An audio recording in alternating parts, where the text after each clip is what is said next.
নমস্কার, পাঁচফোড়ন চ্যানেলে আপনাদের সকলকে স্বাগত জানাই। তো ভাবছেন যে প্রথমেই একটা বড় হাঁড়ি দিয়ে ভিডিও শুরু হচ্ছে, কেন শুরু হচ্ছে? আজকে বানাবো হচ্ছে একটু ভেজ ফ্রাইড রাইস। তো আমাদের বাড়িতে মোটামুটি অনেকগুলো লোক, সেই জন্য এত বড় একটা হাঁড়ি বসানো হয়েছে। হাঁড়িতে জল একদম ফুটতে দিয়েছি। তো সেরকম টাইম অনুযায়ী মোটামুটি ওই আধা ঘন্টা আগে বাসমতি চালটা নিয়ে ভেজাতে দিয়েছি। চলুন আপনাদের দেখাই। আমি এখানে 1 কিলো মতো বাসমতি চাল নিয়েছি, যেটা লম্বা যে চালটা হয় সেই বাসমতি চালটা। তো বাসমতি চালটাকে এখানে আমি আধা ঘন্টা মতো ভেজাতে দিয়েছি। চালটা ভিজুক, ওদিকে জলটাও গরম হয়ে যাবে, তারপর দেবো জলের মধ্যে চালটা। তারপর আর কি কি করি সেটা আপনাদের দেখাবো তারপরে। তো চলুন দেখি, মোটামুটি হাঁড়ির ঢাকাটা খুলি। জল গরম হয়ে গেছে ভাতে, এবার এর মধ্যে চালটা দেবো। প্রথমে চালটা ভেজানো ছিল, জল ঝরিয়ে নিয়েছি। এবার দেবো চালটাকে ভাতের মধ্যে, জলের মধ্যে দিয়ে দেবো।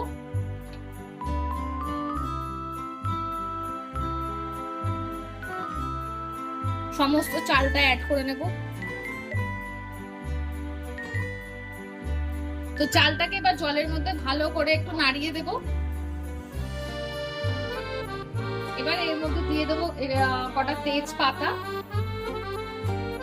দিয়ে দেবো বেশ খানিকটা এই যে গোটা গরম মশলা, দিয়ে দেবো বেশ খানিকটা পরিমাণ মতো নুন। নুন ভাতে বেশি দিলেও অসুবিধা নেই, চাল ততটাই অ্যাবজর্ব করে যতটা তার অ্যাবজর্ব করার। এগুলোকে দিয়ে ভালো করে মিশিয়ে দেব।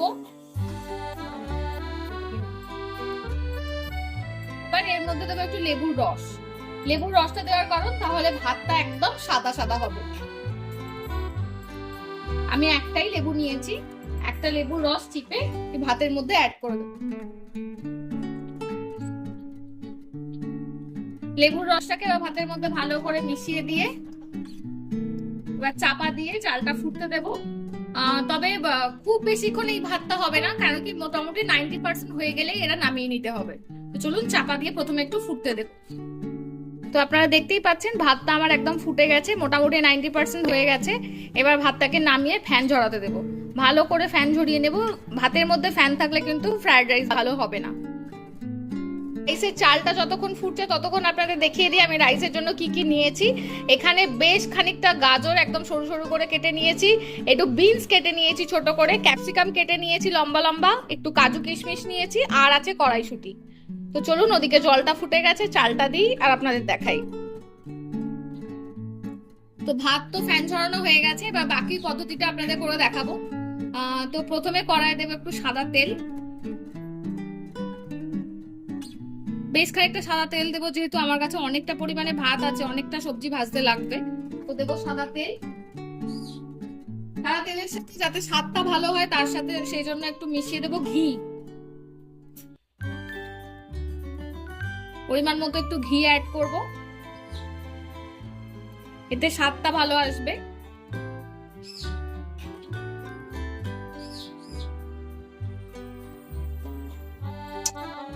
তেল আর ঘিটাকে ভালো করে ফুটতে দেবো, ফুটিয়ে নিই তারপর দেখাচ্ছি। তেল আর ঘিটা আমার ভালো করে ফুটে গেছে। এবার এর মধ্যে একটু তেজপাতা অ্যাড করব, আর দেবো বেশ খানিকটা গোটা গরম মশলা। এটাকে একটু 2 সেকেন্ড মধ্যে একটু নাড়াচাড়া করে নেব, যাতে গোটা গরম মশলার গন্ধটা এর মধ্যে চলে আসে। এরপর এর মধ্যে একে একে সবজিগুলো অ্যাড করব, দিয়ে ভাজতে শুরু করব। প্রথমে অ্যাড করব গাজর, যেহেতু গাজর ভাজা হতে সব থেকে বেশি সময় লাগে। তো প্রথমে গাজরটাকে অ্যাড করব।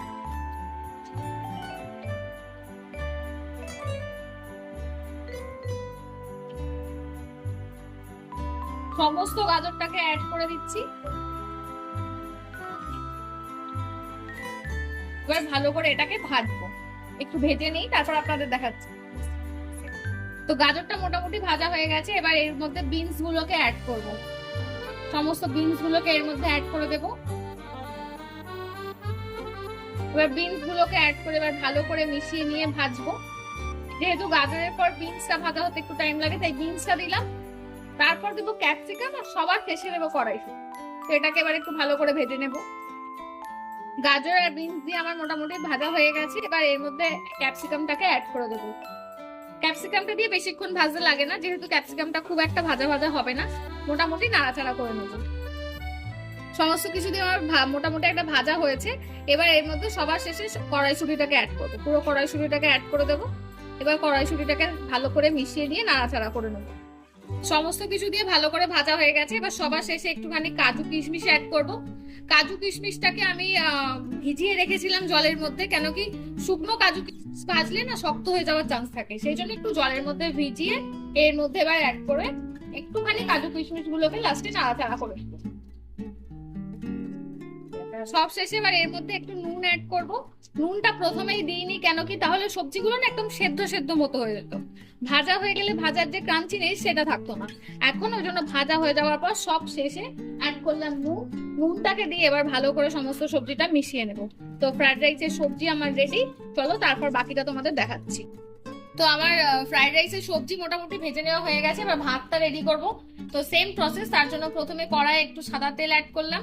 যেহেতু সবজি ভাজাতে তেল ঘি দিয়েছি তাই এতে আর বেশি তেল ঘি অ্যাড করব না, সাদা তেল অ্যাড করলাম। আর এবার একটু ঘিও অ্যাড করব, অল্প একটু।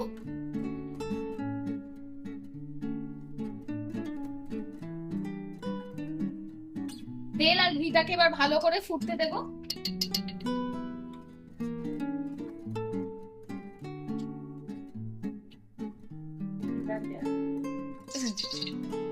তেল আর ঘিটা আমার ভালো করে ফুটে গেছে। তেল আর ঘিটাকে কড়ার মধ্যে এরকম ভালো করে একটু ছাড়িয়ে নেব, যাতে ভাতটা দিলে ভাতটা কড়াই লেগে না যায়। এবার হচ্ছে এর মধ্যে ভাতটাকে অ্যাড করব, অল্প অল্প করে ভাতটাকে অ্যাড করব। সমস্ত ভাতটাকে কড়ার মধ্যে অ্যাড করব। সমস্ত ভাতটা দিয়ে দিয়েছি। এবার হচ্ছে ভাজা সবজিগুলোকেও কড়ার মধ্যে অ্যাড করে দেবো। সমস্ত যা ভাজা সবজি ছিল অ্যাড করে দেবো ভাতের মধ্যে।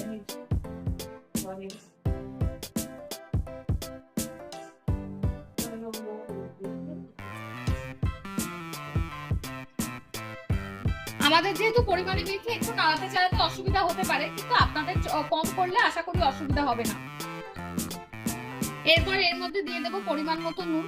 আমি সবকিছু অ্যাড করে নিচ্ছি, তারপর একবারেই এটা নাড়াচাড়া করবো, কেন বেশি নাড়াচাড়া করলে ভাতটা ভেঙে যাওয়ার খুব সম্ভাবনা থাকে। দিয়ে দিলাম পরিমাণ মতো নুন। দেবো পরিমাণ মতো একটু চিনি। আমি গোটা চিনি অ্যাড করছি, আপনারা চাইলে চিনি গুঁড়ো করে নিয়েও অ্যাড করতে পারেন। এটা যে যেরকম মিষ্টি পছন্দ করেন সে সেরকম চিনি অ্যাড করবেন।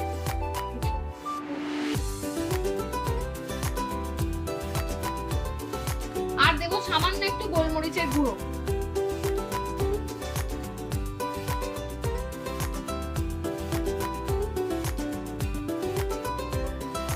সবকিছু দেওয়া হয়ে গেছে, এবার এটা ভালো করে মেশাবো। তো আমার নাড়িয়ে চাড়িয়ে একদম ভালো করে মিশিয়ে নেওয়া হয়ে গেছে। রাইস আমার একদম রেডি। এবার উপর থেকে সামান্য একটু ঘি ছড়িয়ে দিলেই একদম রাইস হচ্ছে রেডি টু সার্ভ। উপর থেকে এবার একটু এর মধ্যে ঘি ছড়িয়ে দেবো। উপর থেকে সামান্য একটু ঘি ছড়িয়ে দেবো, যেহেতু ঘি দিয়েইছি এর মধ্যে, বেশি দেবো না যাতে স্বাদটা ভালো হয়। সামান্য একটু উপর থেকে ছড়িয়ে দিলাম, ব্যাস রাইস একদম রেডি সার্ভ করার জন্য। তো আপনারাও বাড়িতে এইভাবে ট্রাই করুন ভেজ ফ্রাইড রাইস, আশা করি আপনাদের ভালো লাগবে। এটা সবাই বানাতে জানে, আমি আমার মতো করে আপনাদের দেখালাম। রাত্রেবেলা বা দুপুরে গরম গরম চিকেন কষার সাথে আপনারা এনজয় করুন। কেমন লাগলো অবশ্যই কমেন্টস করে জানাবেন। প্লিজ চ্যানেলটাকে একটু লাইক শেয়ার সাবস্ক্রাইব করে দিয়ে আমাদের পাশে থাকবেন, সাথে থাকবেন। আজকের মতো এটুকুই, আবার দেখা হবে নতুন কোনো রেসিপি নিয়ে। আপনাদের যদি কোনো রেসিপি দেখতে ইচ্ছা হয় আপনারা সেটা কমেন্টস করতে পারেন, আমি আমার সাধ্য মতো চেষ্টা করবো। টাটা।